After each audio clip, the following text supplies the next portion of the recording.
ക്രിസ്തുവിൻ്റെ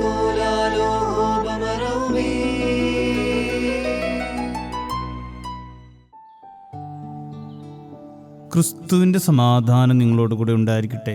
വചനകിരണത്തിലേക്ക് ഏവർക്കും സ്വാഗതം. സന്ധ്യാസമയത്ത് തൻ്റെ വീട്ടിലേക്ക് മടങ്ങുകയായിരുന്നു അയാൾ. കണ്ണിന് കാഴ്ചയില്ലാത്ത അയാൾ ഒരു കയ്യിൽ ഒരു വിളക്കും മറ്റേ കയ്യിൽ ഒരു വടിയും പിടിച്ചാണ് നടക്കുന്നത്. തപ്പിത്തടഞ്ഞ് നടക്കുന്നതിനിടയിൽ പെട്ടെന്ന് മറ്റൊരാളുമായി കൂട്ടിയിടിച്ചു. രണ്ടുപേരും നിലത്ത് വീണു. എങ്കിലും പരിക്കുകളൊന്നും സംഭവിച്ചില്ല. എന്നാൽ രോക്ഷാകുലനായ മറ്റേയാൾ അന്ധനോട് ദേഷ്യപ്പെട്ട് ചോദിച്ചു, ഈ വിളക്കം കയ്യിൽ പിടിച്ചുകൊണ്ട് നടന്നിട്ടും എന്നെ കാണാൻ കഴിഞ്ഞില്ലേ? താങ്കൾക്ക് കണ്ണ് കാണില്ലേ? അന്ധനായ മനുഷ്യൻ ശാന്തനായ മറുപടി നൽകി, ക്ഷമിക്കണം, എനിക്ക് കാഴ്ചയില്ല. ആ വാക്കുകൾ കേട്ടപ്പോഴാണ് താൻ സംസാരിക്കുന്നത് ഒരു അന്ധനോടാണെന്ന് മറ്റേയാൾക്ക് മനസ്സിലായത്.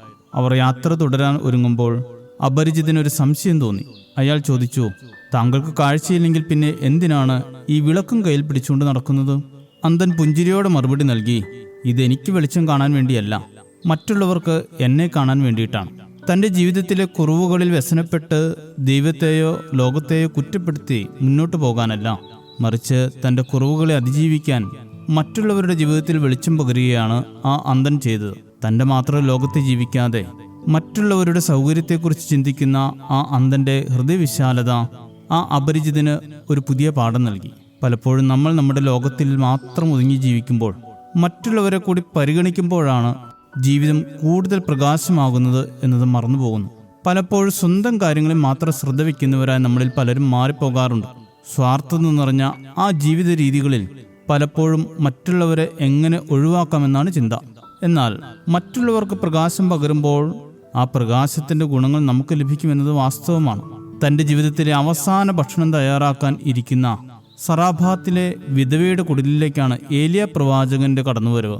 പട്ടിണി കൊണ്ട് കരയുന്ന കുഞ്ഞിനെയും കൂട്ടി മരണത്തിലേക്ക് നടന്നു നീങ്ങാൻ തീരുമാനിച്ച അവൾ പക്ഷെ പ്രവാചകന് ഭക്ഷണം ഉണ്ടാക്കി വിളമ്പി. ഫലമോ, അവൾക്ക് പട്ടിണി കിടന്ന് മരിക്കേണ്ടി വന്നില്ല. ജീവിതത്തിൽ ഇതുപോലെ മറ്റുള്ളവർക്ക് വേണ്ടി എന്തെങ്കിലും നന്മകളൊക്കെ ചെയ്യുന്നവർക്ക് തീർച്ചയായും അതിൻ്റെ പ്രതിഫലം ലഭിക്കാതിരിക്കില്ല. സ്വന്തം മേന്മ മാത്രം പരിഗണിക്കാതെ മറ്റുള്ളവരെ കൂടി കരുതുന്നവർ ആകുവാൻ നമുക്ക് സാധിക്കേണ്ടിയിരിക്കുന്നു. കാഴ്ച എന്നത് നമുക്ക് മറ്റുള്ളവരെ കാണാൻ കഴിയുക എന്നത് മാത്രമല്ല, മറ്റുള്ളവർക്ക് കാഴ്ചയ്ക്ക് ആവശ്യമായ പ്രകാശം പകരുക എന്നതുകൂടിയാണ്. നിങ്ങൾ ലോകത്തിന്റെ പ്രകാശമാകുന്നു എന്ന് ക്രിസ്തു പറയുന്നതിന്റെ അർത്ഥം മറ്റുള്ളവരുടെ ജീവിതത്തിൽ പ്രകാശം പരത്തുന്നവരാകുക എന്നത് തന്നെയാണല്ലോ. സ്വന്തം കാഴ്ചകളിൽ മാത്രം ശ്രദ്ധ വയ്ക്കുന്നവരാകാതെ ക്രിസ്തുവാകുന്ന പ്രകാശത്തെ ലോകത്തിന് പകരുന്നവരാകുവാൻ ഏവർക്കും ഇടയാകട്ടെ. ശുഭദിനം നേരുന്നു. ദൈവം അനുഗ്രഹിക്കട്ടെ. എന്നുള്ളിൽ നിരന്തരം വസിക്കും നിൻ രൂപം ഞാൻ ദർശിപ്പാൻ വിശ്വാസത്തിൻ വെളിച്ചം തരേണമേ. എന്നെ നീ കാണുന്ന പോൽ എന്നെ ഞാൻ കാണുവാനായി എന്നയനങ്ങൾക്കു നീ വെളിച്ചം തരേണമേ. വെളിച്ചം തരേണമേ, വെളിച്ചം തരേണമേ, നിത്യമാം പ്രകാശമേ, വെളിച്ചം തരേണമേ.